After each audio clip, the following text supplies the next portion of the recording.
ces opportunités qu'on peut trouver aujourd'hui à travers ce qui a été évoqué à un moment donné sur le piratage des films et leur traduction en français.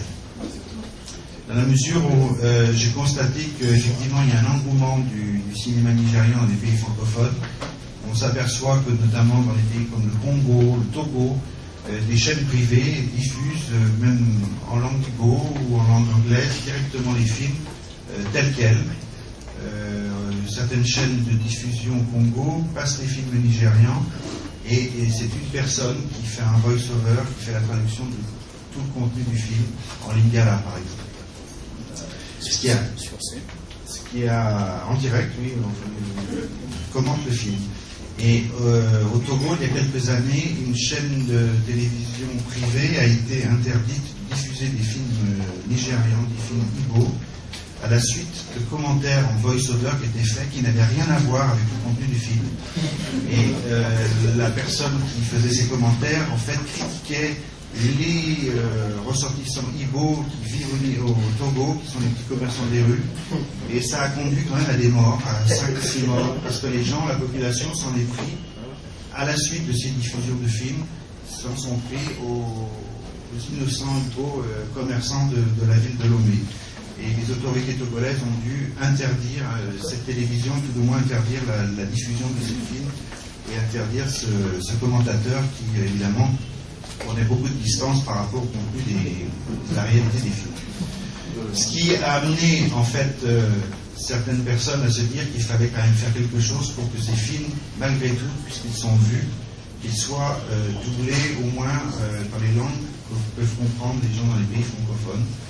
Et on l'a constaté, je l'ai constaté à plusieurs reprises à Ouagadougou et à Niamey. Au mois de décembre dernier, j'étais à Niamey. J'ai été au marché, j'ai demandé à acheter des films nigérians pour vendre dans la rue. Et j'ai découvert qu'il y avait des versions françaises de ces films qui sont effectivement doublés dans des conditions, disons, correctes, moyennes, mais convenables. Ce qui veut dire effectivement qu'il y a un marché, et qu'il y a un marché pour ces films en version française. Ça veut dire que si ces films sont doublés en français, je pense que des pays comme le Bénin, comme le Cameroun, qui sont à proximité du Nigeria ou qui ont la langue anglaise en usage, comme c'est le cas au Cameroun, cela donne des opportunités pour peut-être faire ouvrir un marché qui sera de doubler des films nigérians en langue française, mais également doubler des films francophones en langue anglaise.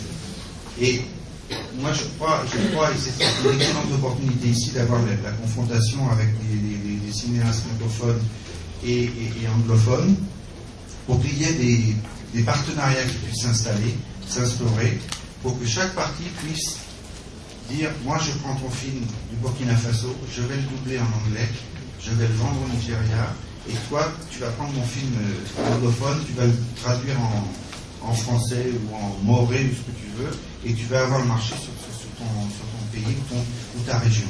Et je pense que là, il y a des perspectives à la fois de création, parce que doubler des films, c'est pas simplement traduire le langage, mais il faut adapter le langage au mouvement des lèvres, à la durée de l'ouverture de la bouche pour tel ou tel acteur.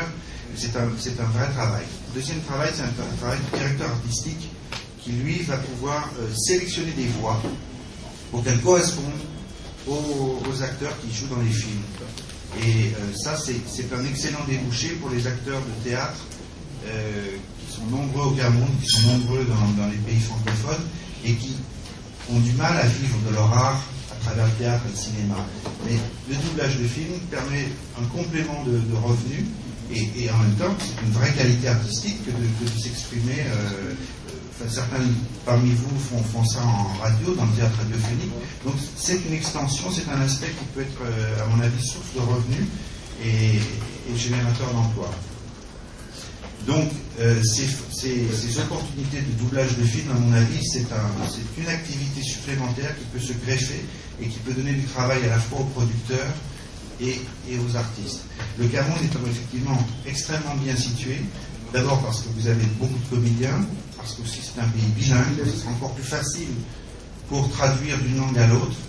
Et je pense qu'il y a des perspectives, il y a déjà des choses qui se font. Alors elles se font peut-être de manière informelle Et si vous avez des détails là-dessus, moi ça m'intéresse parce que cette notion de doublage de film, elle permet surtout à redonner une vie à un film qui a déjà été amorti.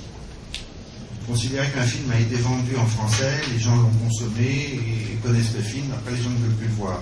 Mais si vous doublez ce film en anglais ou dans une autre langue, vous ouvrez un nouveau marché pour faire découvrir ce film à des auditoires différents, qui ont une autre langue en usage. Alors, à Cotonou, il y a également des maisons de production qui se sont lancées dans le doublage avec plus ou moins de réussite, mais qui ont déjà mené des expériences. Et d'autres expériences ont été menées au Ghana, à l'École nationale du cinéma, où Pierre Barrault a été un des précurseurs dans ce domaine, où il a favorisé le doublage de films francophones. Notamment, je crois que Boubacar Diallo a un film, une série télévisée, c'est un long-métrage, Sophia, qui a été doublé. Et j'aimerais que d'ailleurs Boubacar nous parle un peu de ses conditions de doublage, parce que je n'étais pas là au moment où ça s'est fait. Et que je crois qu'avec Pierre, vous avez travaillé ensemble. Et il serait intéressant d'expliquer un peu la méthode pour que ça puisse être instructif pour nos partenaires.